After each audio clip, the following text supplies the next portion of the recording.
રાજકોટ અગ્નિકાંડ બાદ સુરતમાં મોટી કાર્યવાહી. વરાછાના પૂર્ણામાં સ્કૂલને સીલ કરાતા હોબાળો. રાજકોટના ગોઝારા અગ્નિકાંડ બાદ ફરી એકવાર સુરત મહાનગરપાલિકાનું તંત્ર જાગ્યું છે.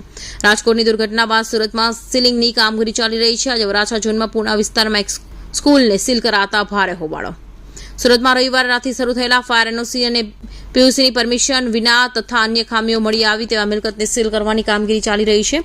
આ કામગીરી દરમિયાન પૂર્ણા વિસ્તારની એક ખાનગી સ્કૂલને પાલિકાએ સીલ કરી છે, જેને કારણે હોબાળો થયો છે. પૂર્ણા વિસ્તારમાં નાલંદા વિદ્યાલયને પાલિકા દ્વારા સીલ કરવામાં આવી છે. તેના વિરોધમાં પૂર્ણા ગામ ખાનગી સ્કૂલના સંચાલક મંડળે વિરોધ કર્યો છે.